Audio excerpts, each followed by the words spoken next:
Have you ever heard the saying, "Don't judge a book by its cover"? Well, tonight's story is the perfect example.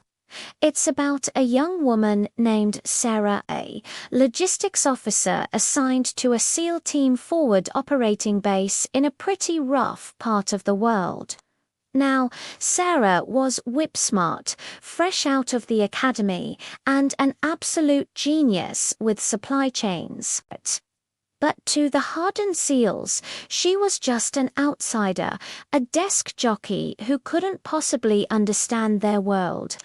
The guys on the team weren't mean, but they were distant. They had their own tight-knit brotherhood, forged through years of grueling training and life-or-death missions. They'd give her polite nods, but there was always a wall. They'd joke amongst themselves, speaking in a shorthand she couldn't decipher. To them, she was the person who signed for their gear, not someone who understood the weight of it. Sarah felt it, of course. She did her job flawlessly, making sure they had every piece of equipment they needed, from ammo to medical supplies, often working miracles to get last-minute requests filled. Still, she was on the outside looking in. One evening, everything changed. The base came under a sudden, coordinated attack. Alarms blared, red lights flashed, and the air filled with the deafening roar of explosions and gunfire. It was chaos. The SEALs, true to their training, snapped into action, moving with fluid, deadly precision to defend their positions.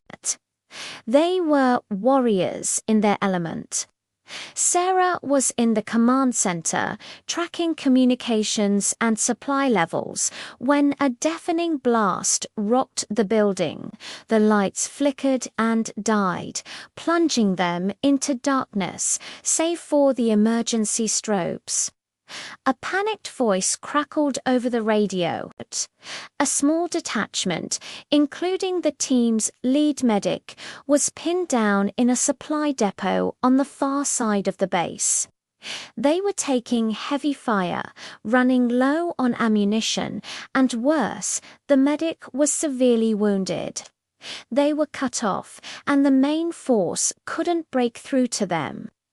The team leader's voice was tense over the comms. "We need blood, plasma, and more ammo now.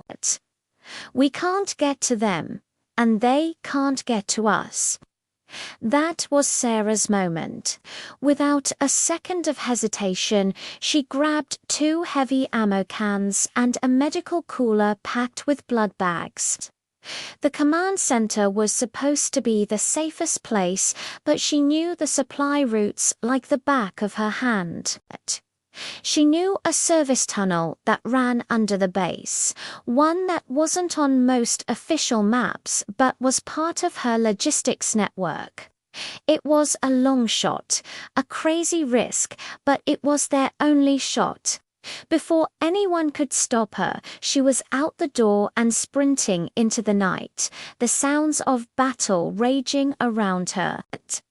The tunnel was dark, narrow, and terrifying. She could hear the fighting above her, the ground shaking with each impact. But she didn't stop. All she could think about were the men trapped and bleeding. When she finally emerged near the depot, the scene was hellish.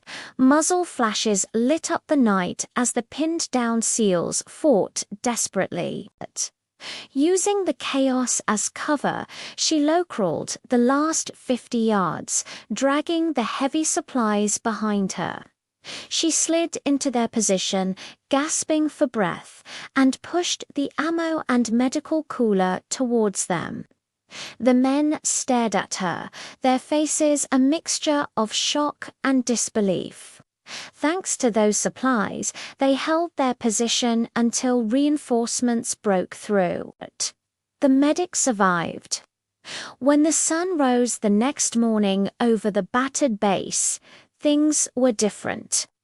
The quiet nods were replaced with genuine smiles. The distant jokes turned into shared stories. She was no longer just the logistics officer. She was part of the team. They saw that courage isn't just about carrying a rifle. It's about running toward the danger to help your people, no matter what your job title is. From that night on, no one ever questioned her again. Thanks for watching. If you enjoyed this story, be sure to hit that like button and subscribe for more. See you next time.